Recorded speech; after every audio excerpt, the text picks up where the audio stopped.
को इंसान समझ नहीं पाता, उस चीज से इंसान डरता है। और क्योंकि अंतरिक्ष को आज भी पूरी तरह से वैज्ञानिक नहीं समझ पाए हैं, इसलिए ये बात तो ऑब्वियस है कि कुछ सबसे डरावने रहस्य अंतरिक्ष से ही आएंगे। स्पेस यानी अंतरिक्ष जितनी अच्छी दिखती है उतनी डरावनी और अजीब भी है। स्पेस एक ऐसी जगह है जहाँ अचानक से कुछ भी आ सकता है और तुरंत गायब भी हो सकता है। और साइंटिस्ट के आज भी ऐसे कई स्पेस मिस्ट्रीज रोंगटे खड़े कर देते हैं जो कि कभी सुलझते ही नहीं। पूरा वीडियो देखना, बहुत मजा आएगा। Number 10, hand of God. PSR B15095 2014 में नासा के चंद्र एक्स ऑब्जर्वेटरी ने एक बहुत ही विचित्र फोटो को कैच किया। ये 17,000 लाइट ईयर्स यानी 17,000 प्रकाश वर्ष दूर का फोटो है। इस फोटो के बीच में इस जगह एक्चुअली एक बहुत ही पावरफुल तारा है जिसका नाम है PSR B15095। ये एक ऐसा तारा है जो कि बहुत तेजी से घूमता है और आसपास के जो ये गैस और डस्ट को आप देख रहे हो, ये सब कोइंसिडेंटली यानी इत्तेफाक से एक ऐसी संरचना में है मानो कि किसी का हाथ हो। इसलिए इस इमेज का निक नेम दिया गया है हैंड ऑफ गॉड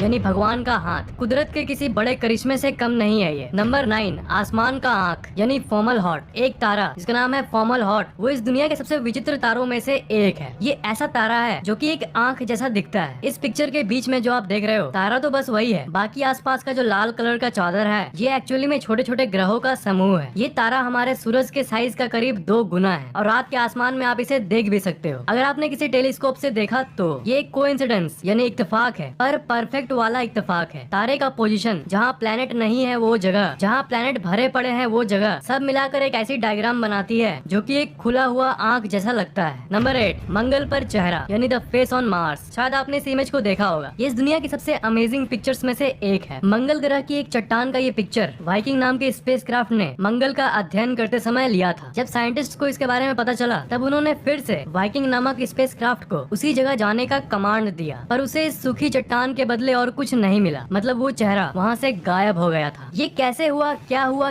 क्यों हुआ, इसमें से किसी भी सवाल का जवाब वैज्ञानिकों के पास नहीं है। नंबर 7, स्पेस का अदृश्य दानव द मिस्टीरियस वॉइड। जब मैं अंतरिक्ष कहता हूँ तब आपके दिमाग में क्या आता है? आपके दिमाग में ऐसी पिक्चर आती होगी जिसमें ग्रह, तारे ये सब भरे हुए होते हैं। ये सब तो ठीक है, पर हमारे इस ब्रह्मांड में एक ऐसी जगह है जहाँ पर कुछ नहीं है और इसे द मिस्टीरियस वॉइड कहते हैं। 1.8 बिलियन प्रकाश वर्ष में फैला ये स्पेस का एक ऐसा जगह है जहाँ आपको कुछ नहीं दिखेगा और न ही इसके अंदर कुछ है। इस तारे और ग्रहों से भरे इस ब्रह्मांड में ये वॉइड यानी ये खाली जगह आखिर संभव कैसे है? स्पेस में इतनी बड़ी खाली जगह होना तो साइंटिफिकली इम्पॉसिबल है। ये साइंटिस्ट आज तक नहीं समझ सके। साइंटिस्ट के हिसाब से इस एरिया में करीब 10,000 गैलेक्सीज होने चाहिए, पर सब कुछ मिसिंग है। बहुत सारे थ्योरीज निकाले गए पर कोई भी इसे सही से समझाने में कामयाब नहीं रहा है। कुछ साइंटिस्ट ये कहते हैं कि हो सकता है कि इस जगह पर एक बहुत बड़ा तारा ब्लास्ट हुआ था जिसे सुपरनोवा कहते हैं, और वो ब्लास्ट इतना तगड़ा था कि उसने आसपास के सारे ग्रहों और तारों को अपने पोजीशन से हटा दिया। पर इस थ्योरी में प्रॉब्लम ये है कि चाहे कोई तारा कितना भी बड़ा हो और कितना भी जोर से ब्लास्ट हो, कितना जोर का भी सुपरनोवा हो, वो कभी भी 1.8 बिलियन लाइट ईयर्स का स्ट्रेच, इतना चौड़ा खाली जगह कभी नहीं बना सकता। तो अंतरिक्ष के बीच में ये खाली वॉइड आखिर बना कैसे? कई वैज्ञानिकों की थ्योरी ये कहती है कि ये किसी एडवांस्ड एलियन सिविलाइजेशन का काम है। वो एक ऐसा डिवाइस बनाए हैं जिसे डायसन स्फीयर कहते हैं, जो कि एक ऐसा डिवाइस है जो कि पूरे ब्रह्मांड की सारे तारों की एनर्जी को खींचकर किसी और काम में लगा सकता है, और शायद इसी के चलते हमें वहाँ कोई तारा नहीं दिखता। नंबर 6, 1991 VG, एक रहस्यमयी उल्का। 6 नवंबर 1991 को अमेरिकन एस्ट्रोनॉमर जेम्स स्कॉटी ने स्पेस वॉच टेलीस्कोप का इस्तेमाल करके एक ऐसी ऑब्जेक्ट को देखा जो कि एक एस्ट्रॉइड की तरह थी। और सबसे अजीब बात यह है कि इसकी डायमीटर बस 12 मीटर का ही है। और इसके बारे में ये पता चला कि जिस पाथ में, जिस रास्ते पे धरती सूरज का चक्कर लगाती है, बिल्कुल उसी रास्ते में धरती के साथ साथ ये भी चक्कर लगा रहा है। ये बहुत ही अजीब बात है। इस ऑब्जेक्ट का नाम है 1991 VG। बहुत सारे उल्का सूरज का चक्कर लगा रहे हैं, पर ये 1991 VG उनमें से सबसे अलग है। ज्यादातर उल्काएं सूरज का चक्कर लगाती है, पर उनका जो पाथ है, जो रूट है, वो थोड़ा इलिप्टिकल होता है, परफेक्टली गोल नहीं होता। पर ये एक परफेक्टली गोल तरह से सूरज का चक्कर लगा रहा है, और वो भी धरती के साथ साथ, जो कि बहुत ही शॉकिंग बात है। बहुत सारे साइंटिस्ट का ये कहना है कि ये एस्ट्रॉइड के बदले शायद कोई स्पेसक्राफ्ट यानी इंसानों का बनाया हुआ अंतरिक्ष यान हो सकता है, जो कि धरती के चारों तरफ घूमते घूमते बाहर निकल गया हो। पर इस थ्योरी को बहुत लोगों ने नकार दिया है, क्योंकि हमारे रिकॉर्ड में ऐसा कोई भी लॉन्च किया हुआ स्पेसक्राफ्ट है ही नहीं जो कि धरती को छोड़ के बाहर अंतरिक्ष में चला गया हो। आखिरी और सबसे डरावनी थ्योरी ये है कि ये असल में कोई हाई टेक्नोलॉजिकल ऑब्जेक्ट है जो कि किसी दूर रहने वाली एलियन सभ्यता ने बनाया है, जो कि उन्होंने धरती के पास घूमने के लिए भेजा है ताकि वो हम पर नजर रख सके। हालांकि ये सब तो बस थ्योरीज हैं, पर असल एक्सप्लेनेशन किसी के पास नहीं है। Number 5, Voyager spacecraft. एलियंस के लिए संदेश। वॉयेजर नाम का एक स्पेसक्राफ्ट 1977 में लॉन्च हुआ था। वो इस दुनिया के सबसे बड़े मिशन में से एक है। आप अक्सर सुनते होंगे कि इस अंतरिक्ष यान को उस ग्रह में भेजा गया जांच करने के लिए और ये सब, पर ये वॉयेजर स्पेसक्राफ्ट आज तक का सबसे दूर जाने वाला स्पेसक्राफ्ट है। इसने ये फोटो भेजा था। इसमें आप जो ये डॉट देख रहे हो ये है हमारी धरती। वॉयेजर स्पेसक्राफ्ट में जो आप ये गोल्डन पार्ट देख रहे हो ये बहुत ही इंटरेस्टिंग है। इसमें एक्चुअली धरती की फोटोज रखी गई है। धरती के बारे में बहुत सारी जानकारी रखी गई है और यहाँ तक उस समय के अमेरिका के प्रेसिडेंट ने इस गोल्डन पार्ट में एक लेटर भी रखा है। उसमें धरती के लोकेशन के बारे में जानकारी भी दी गई है, जिसे कोऑर्डिनेट्स कहते हैं। उस गोल्डन डिस्क में बहुत सारे गानों को भी रखा गया है और ये सब इसलिए किया गया है कि अगर हजारों साल बाद भी अगर ये स्पेसक्राफ्ट किसी दूर के सभ्यता को मिली तो वो इस बात को समझ पाएंगे कि दूर कहीं धरती नामक जगह भी एग्जिस्ट करता है जहाँ इंसान नामक जीव रहते हैं। नंबर 4, मंगल को मिलेगा रिंग, यानी Mars will get a ring in future. ये भविष्य में होने वाली सबसे बड़ी घटनाओं में से एक होने वाली है। सैटर्न, नेपच्यून और यूरेनस, इन ग्रहों की फोटोज को आप कुछ ऐसा देखते होंगे इसमें ऐसा रिंग होता है। पर आप तो जानते ही होंगे कि बाकी किसी ग्रह में ऐसे विजिबल रिंग्स नहीं होते। आप तो जानते ही होंगे कि हमारे पड़ोसी मंगल ग्रह पर ऐसी कोई रिंग नहीं है। पर फैक्ट तो ये निकल कर आता है कि मार्स असल में रिंग वाले ग्रहों से जलता है और अपना खुद एक रिंग चाहता है। बहुत सालों बाद ये एक्चुअली में हो सकता है। मंगल ग्रह के 2 चांद है, फोबोस और डेमोस। पर ये जो फोबोस है ये मंगल के करीब आता जा रहा है उसके गुरुत्वाकर्षण बल के चलते। आखिर में जाकर वो मंगल ग्रह से टकरा जाएगा और जो उसके टुकड़े होंगे वो मंगल के चारों तरफ घूमने लगेंगे और अल्टीमेटली मंगल को एक रिंग मिल जाएगा। साइंटिस्ट का ये कहना है। नंबर 3, सबसे बड़ा रहस्य, ब्लैक होल्स। ब्लैक होल्स के बारे में तो आप भले ही सुने होंगे पर असल में इसके बारे में पूरी तरह से आज तक कोई नहीं जान सका। ब्लैक होल के अंदर क्या होता है ये एग्जैक्टली कोई नहीं जानता। थ्योरीज तो बहुत है पर एग्जैक्टली क्या होता है ये किसी को नहीं पता। ब्लैक होल के अंदर हमारी जो लॉ ऑफ फिजिक्स है, भौतिकी के जो नियम है वो पूरी तरह से फेल हो जाते हैं। कुछ वैज्ञानिक कहते हैं कि उसके अंदर समय रुक जाता है तो कुछ ये कहते हैं कि ये किसी दूसरे दुनिया का द्वार है। अगर ये समय रुकने वाली बात सही है तो इसका मतलब अगर आपको मैंने किसी ब्लैक होल के अंदर भेज दिया तो आप एक जगह पर स्टिल हो जाओगे क्योंकि समय रुक चुका है। आप हमेशा के लिए स्टैचू बन जाओगे, मतलब समय है ही नहीं तो फिर आप हिलोगे कैसे। ये बात सुनने में बहुत अजीब लग रही है पर ब्लैक होल होता ही है ऐसा, पर ब्लैक होल होता ही है अजीब। नंबर 2, एक दूसरे को निगलते आकाश गंगाएं, यानी गैलेक्सीज ईटिंग वन अनदर। मान लो 2 आकाश गंगाएं हैं यानी गैलेक्सीज हैं, एक बड़ा है और एक छोटा है। तो जब ये किसी कारण से एक दूसरे से टकराते हैं तब जो बड़ा वाला गैलेक्सी है वो इस छोटे वाले को अपने अंदर खींच लेता है अपनी गुरुत्वाकर्षण बल की मदद से, और क्योंकि वो बड़ा वाला इस छोटे वाले को अंदर टान के गायब कर देता है इसलिए 2 गैलेक्सीज मिलकर एक बन जाते हैं। इससे भी ज्यादा गजब बात को सुनना चाहोगे तो एक्चुअली में हमारी जो गैलेक्सी है जिसका नाम है द मिल्की वे, जिसके अंदर सूरज, धरती ये सब है, हमारी मिल्की वे भी इसी तरह से बनी थी। मिल्की वे तभी बनी थी जब एक बड़े आकाश गंगा ने दूसरे छोटे को खा लिया, उसके बाद बना था हमारा गैलेक्सी मिल्की वे। और एस्ट्रोनॉमर्स ने तो ये भी कहा है कि हमारे मिल्की वे गैलेक्सी को करोड़ों साल बाद एक बड़ा गैलेक्सी जिसका नाम है एंड्रोमेडा वो अपने तरफ खींच लेगा और दोनों का टक्कर होगा और उसके बाद दोनों मिलकर एक गैलेक्सी बन जाएंगे। यहाँ पर चिंता करने की जरूरत नहीं है क्योंकि ये 4 बिलियन ईयर्स यानी 400 करोड़ साल बाद जाके होगा। नंबर 1, घूमते हुए डरावने तारे यानी हाइपर वेलोसिटी स्टार्स। आपने कभी न कभी आसमान में उस चीज को जरूर देखा होगा जिसे टूटा हुआ तारा कहते हैं। हालांकि वो असल में टूटा हुआ तारा नहीं होता, वो एक उल्का यानी एक छोटा सा पत्थर होता है जो अंतरिक्ष में धरती की तरफ आ रहा होता है। पर धरती का जो एटमॉस्फेयर है यानी धरती के चारों तरफ का जो वायुमंडल है उस जगह वो जल जाता है और तब एक चमकता हुआ चीज हमें दिखता है जिसे हम टूटा हुआ तारा कहते हैं। पर असल में वो सिर्फ उल्का होता है। पर इससे भी अजीब बात ये है वैसे घूमते हुए बड़े बड़े तारे असल में होते हैं। साइंटिस्ट को कुछ ऐसे तारों के बारे में पता चला जिन्हें बाइनरी पेयर स्टार्स कहते हैं, मतलब 2 तारा का एक सेट जो कि एक दूसरे को चक्कर लगाता है। पर जब ये तारा किसी ब्लैक होल के नजदीक होता है तब एक बहुत ही डरावनी चीज होती है और जनरली ये 2 सेट वाले तारे ज्यादातर ब्लैक होल के करीब ही होते हैं। दोनों में से एक तारे को अगर ब्लैक होल अपने तरफ खींच लिया तो लॉस ऑफ ग्रेविटी के चलते वो दूसरा तारा बाहर की तरफ निकल जाता है और करीब 10,000 किलोमीटर प्रति सेकंड के स्पीड से अंतरिक्ष में बिना रुके वो चलता रहता है। इतना बड़ा तारा जब 10,000 किलोमीटर प्रति सेकंड की स्पीड से बिना रुके अंतरिक्ष में तैरता है तब वो इस ब्रह्मांड का सबसे डरावना दृश्य होता है। उम्मीद है कि ये स्पेस फैक्ट्स आपको बहुत ही इंटरेस्टिंग लगा होगा। वीडियो कैसा लगा नीचे कमेंट जरूर करना। इस वीडियो